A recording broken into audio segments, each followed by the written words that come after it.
Assalamualaikum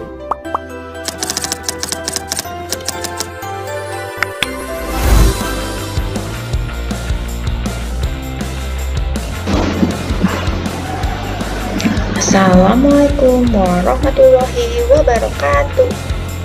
Selamat pagi teman-teman semuanya, berjumpa lagi dengan Bu Anis. Di tema kali ini kita akan belajar tema 6 subtema 1, yaitu merawat hewan dan tumbuhan di sekitarku, muatan pelajaran bahasa Indonesia dan PPKN. Nah, di tema 6 ini, di muatan bahasa Indonesia, kita akan belajar dengan tujuan pembelajaran. Yang pertama, mengetahui huruf kapital dan penggunaannya, mengetahui cara menulis huruf tegak bersambung. Dengan mengenal huruf kapital dan menulis tegak bersambung, kita akan belajar kalimat dalam cerita dapat ditulis menggunakan huruf lepas atau huruf bersambung. Setiap kalimat selalu diawali dengan huruf kapital. Huruf yang disebut juga huruf besar dipakai sebagai huruf pertama pada awal kalimat.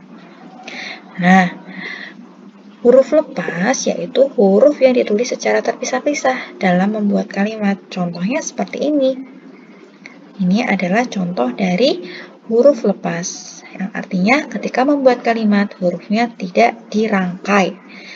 Kemudian huruf sambung, huruf yang ditulis secara merantai atau sambung menyambung dalam membuat kalimat. Contohnya seperti ini. Nah, ini adalah contoh dari menulis huruf sambung menyambung atau menulis dengan tegak bersambung. Biasanya menulis dengan huruf tegak bersambung kita menggunakan buku halus atau disebut juga dengan buku streaming.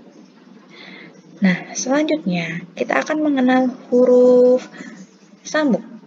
Nah, ini ada huruf sambung A sampai Z.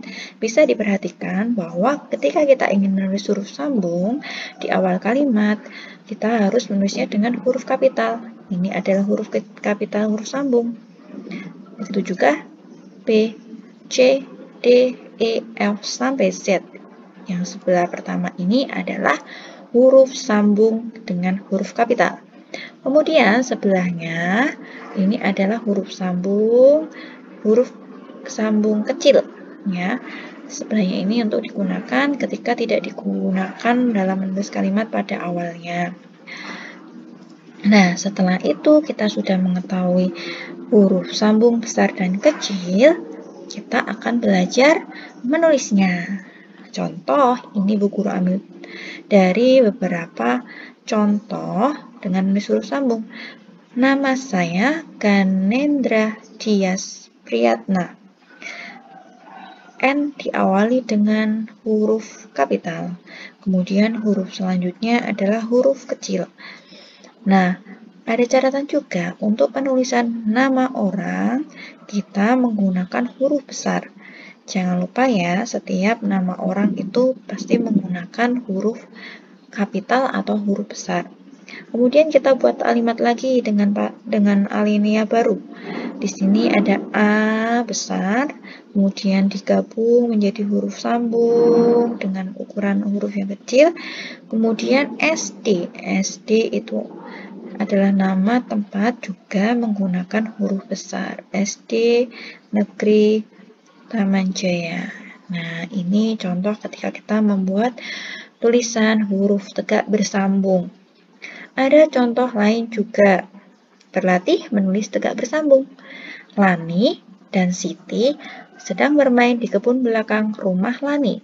Nama orang di awal kalimat ataupun dimanapun tempatnya selalu menggunakan huruf kapital. Kemudian lanjut, di kebun belakang rumah Lani tumbuh berbagai tanaman bunga. Di kebun, D-nya besar dikarenakan awal kalimat, kemudian ada nama orang. Jangan lupa digunakan juga huruf kapitalnya. Selanjutnya, bunga-bunga bermekaran. Tampak kupu-kupu terbang ke sana kemari. Tidak jauh dari taman bunga, terdapat kandang ayam. huruf pertama tampak dengan huruf kapital, kemudian dilanjutkan huruf kecil sampai titik, kemudian alinea baru lagi, kalimat tidak jauh dari taman bunga terdapat kandang ayam. Di awal kalimat menggunakan huruf kapital, selain itu silakan gunakan huruf kecil. Selanjutnya, Lani dan keluarganya memelihara ayam. Di dekat kandang ayam terdapat satu kandang kelinci. Lani juga memelihara kelinci. Nah, di awal kalimat jangan lupa menggunakan huruf kapital. Begitu ya teman-teman, nanti bisa dilatih sendiri di rumah dengan menggunakan buku halus. Nah, selanjutnya kita akan belajar tentang materi PPKN. Tujuan pembelajarannya, yang pertama, mengetahui fungsi peraturan. Yang kedua, mengetahui manfaat menaati aturan. Yang ketiga, mengetahui akibat mengabaikan peraturan. Di PPKN kali ini, kita akan belajar tentang aturan di sekolah. Aturan di sekolah adalah tindakan yang harus dilaksanakan dipatuhi. Dengan peraturan kita menjadi lebih tertib. Tidak ada peraturan, maka keadaan akan menjadi kacau atau tidak tertib. Kita harus mematuhi aturan dimanapun kita berada, termasuk saat kita di sekolah. Nah, contoh aturan di sekolah apa saja ya? Yang pertama, datang ke sekolah tepat waktu. Yang kedua, memakai seragam yang rapi dan sesuai jadwal. Yang ketiga, mengikuti dan memperhatikan pelajaran dengan tertib. Yang keempat, menjaga kebersihan lingkungan sekolah. Yang kelima, merawat tanaman yang ada di sekolah. Yang keenam, mengikuti kegiatan yang diadakan oleh sekolah, dan lain sebagainya. Kemudian, manfaat mematuhi aturan di sekolah. Manfaatnya yang pertama, melatih tanggung jawab. Yang kedua, ketertiban. Yang ketiga, kegiatan menjadi lancar. Kemudian, kalau kita mengabaikan, akibatnya adalah yang pertama, kegiatan menjadi kacau. Yang kedua, merugikan diri sendiri dan orang lain. Ketiga, tidak tertib. Nah, itu tadi pembahasan kita. Kesimpulannya adalah di tema 6, subtema 1 ini kita belajar hewan di sekitarku, yaitu merawat hewan dan tumbuhan, baik peliharaan maupun liar. Dengan merawat mereka dimanapun kita berada, sudah melestarikan alam semesta.